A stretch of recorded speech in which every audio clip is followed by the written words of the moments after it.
नमस्कार दोस्तों, मैं दिव्यांशी गोड़ एक बार फिर हाजिर हूँ एसबीटी न्यूज की खास खबरों के साथ। पेश है आज 27 मई 2025 मंगलवार शाम 7:15 बजे राजस्थान की बड़ी खबरें। बांके बिहारी मंदिर कॉरिडोर को लेकर 15 मई को सुप्रीम कोर्ट ने स्वीकृति दी थी। सुप्रीम कोर्ट की डबल बेंच ने अपने आदेश में कहा था कि कॉरिडोर के लिए जमीन ली जाए, वह मंदिर के कोष से ली जा सकती है, लेकिन वह जमीन बांके बिहारी जी के नाम से ली जाएगी। इस फैसले के विरोध में मंदिर के पुजारी ने मुख्य न्यायाधीश की अदालत में पुनर्विचार याचिका दाखिल की। इस पर सुप्रीम कोर्ट में आज सुनवाई हुई। याचिकाकर्ता के वकील कपिल सिब्बल ने बहस की और फिर कोर्ट ने 29 मई की डेट दी है। आईपीएल के 18वें सत्र का खिताबी मुकाबला अहमदाबाद के नरेंद्र मोदी स्टेडियम में खेला जाएगा। भारतीय क्रिकेट कंट्रोल बोर्ड ने आईपीएल के समापन समारोह की तैयारियां शुरू कर दी है और इसके लिए खास योजना बनाई है। बीसीसीआई ने ऑपरेशन सिंदूर की सफलता का जश्न मनाने का फैसला किया है और इसके तहत बोर्ड ने समापन समारोह के लिए सीडीएस थल सेना अध्यक्ष के साथ ही वायुसेना और नौसेना के प्रमुख को भी न्योता दिया है।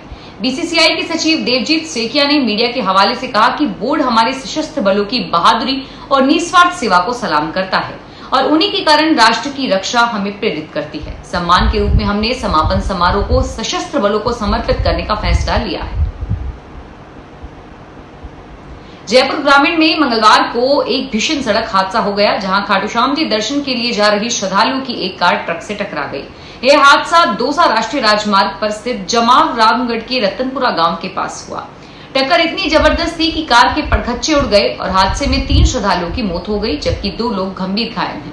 प्रत्यक्षदर्शियों के अनुसार हादसा उस वक्त हुआ जब कार ओवरटेक करने की कोशिश कर रही थी। सामने से आ रहे तेज रफ्तार ट्रक से सीधी टकरा गई। दुर्घटना के बाद घटनास्थल पर अफरा तफरी मच गई।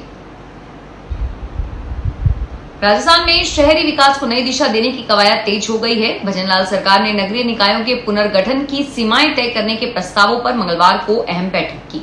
स्वायत्त शासन विभाग में हुई इस बैठक में मंत्रियों की एक कमेटी ने कई जिलों के प्रस्तावों पर मंथन किया। नगरीय विकास विभाग के राज्य मंत्री व कमेटी के संयोजक झाबर सिंह खर्रा की अगुवाई में इस बैठक में वन विभाग के राज्य मंत्री संजय शर्मा, सहकारिता विभाग के राज्य मंत्री भी मौजूद रहे। इस मीटिंग में अजमेर, बीकानेर संभाग की नगर पालिकाओं और नगर निगमों की नई रूपरेखा पर विस्तार से चर्चा हुई। कांग्रेस अध्यक्ष मल्लिकार्जुन खड़गे तथा पूर्व अध्यक्ष राहुल गांधी ने पूर्व प्रधानमंत्री पंडित जवाहरलाल नेहरू को उनकी पुण्यतिथि पर श्रद्धांजलि अर्पित की। उन्हें नमन किया और कहा कि उनके महान योगदान के बिना 21वीं सदी के भारत की कल्पना नहीं की जा सकती थी। विविधता में एकता का संदेश देने वाले हमारे प्रेरणा स्रोत जवाहरलाल नेहरू जी की आज पुण्यतिथि है और 21वीं सदी के भारत की कल्पना उनके स्वप्न के बिना नहीं की जा सकती थी। जयपुर में गर्मी का असर पर्यटन स्थलों पर भी देखने को मिल रहा है। भीषण गर्मी के चलते आमेर महल, अल्बर्ट होल्स, जंतर मंतर स्मारक सहित अन्य स्मारकों पर पर्यटकों की आवक कम हुई है और वहीं नो तपे को देखते हुए हवा महल के द्वितीय चौक पर पानी का छिड़काव किया गया ताकि पर्यटकों को गर्मी से राहत मिल सके।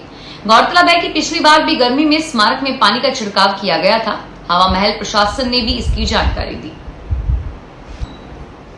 राजस्थान विश्वविद्यालय में पेंशन के संभावित संकट को देखते हुए सोमवार को विश्वविद्यालय के शिक्षकों और कर्मचारियों ने कुलपति सचिवालय के समक्ष धरना देकर विचार किया।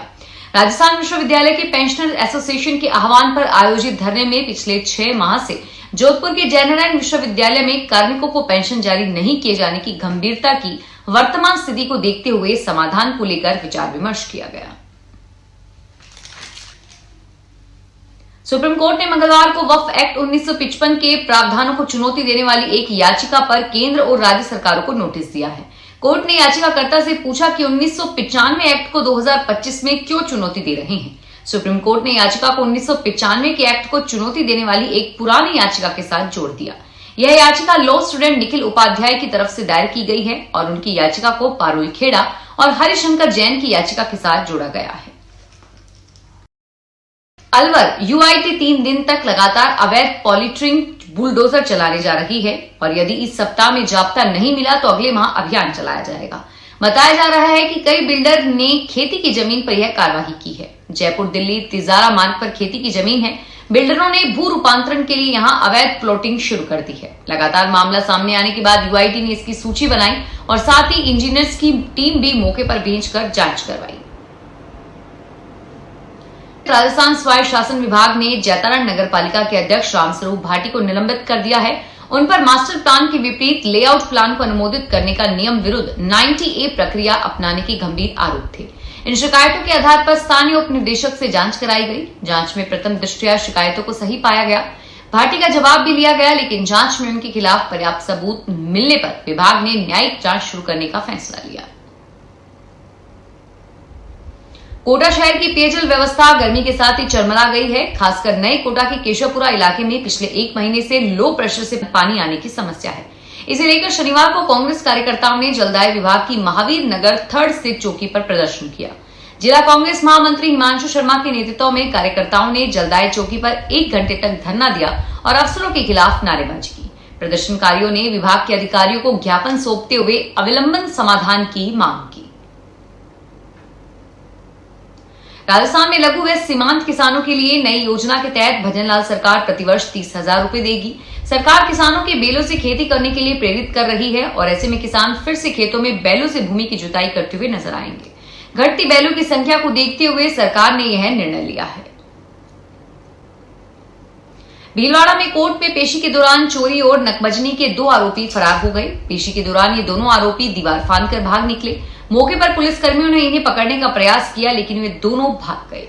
मामला मॉडल कोड का है। आज कोर्ट में बिगोद थाने से पेशी के लिए चोरी और नकबजनी के आरोप में दिलीप कंजर और सोनू कंजर को गिरफ्तार किया है। पुलिसकर्मी इन्हीं के साथ मौजूद थे और इन्हें कोर्ट में पेश करने से ही ये दोनों कोर्ट की दीवार फांदकर भाग गए। पुलिसकर्मियों ने पकड़ने की कोशिश की, परंतु विफल रहे। राजस्थान के झुंझुनू जिले में स्थित कलेक्ट्रेट पर मंगलवार को बड़ा हंगामा देखने को मिला। सुभाष मेघवाल मामले के विरोध में प्रदर्शनकारियों ने कलेक्टर पर धरना देने की कोशिश की, लेकिन पुलिस ने उन्हें रोकने की कोशिश की। इस दौरान दोनों पक्षों में झड़प हो गई और पुलिस ने लाठियां बरसाई। प्रदर्शनकारियों में नेतृत्व पूर्व मंत्री राजेंद्र सिंह हुड्डा कर रहे थे। वे अपने समर्थकों के साथ कलेक्ट्रेट पहुंचे थे और धरना देने की कोशिश कर रहे थे, लेकिन पुलिस ने उन्हें रोकने की कोशिश की, जिससे दोनों पक्षों में झड़प हो गई। राजस्थान लोक सेवा आयोग की ओर से स्कूल लेक्चरर व कोच परीक्षा 2024 का विषयवार विस्तृत कार्यक्रम जारी किया गया है। 2202 पदों के लिए होने वाली भर्ती के लिए प्रदेश के 6 लाख से अधिक अभ्यर्थियों ने आवेदन किया है। इस दौरान सचिव ने बताया कि अभ्यर्थियों की अधिक संख्या को देखते हुए इस परीक्षा को 4 समूह में कराने का निर्णय लिया गया है। यह भर्ती परीक्षा 23 जून से 4 जुलाई तक आयोजित की जाएगी। फिलहाल इस बुलेटिन में इतना ही और फिर हाजिर होंगे तमाम बड़ी खबरों के साथ। धन्यवाद।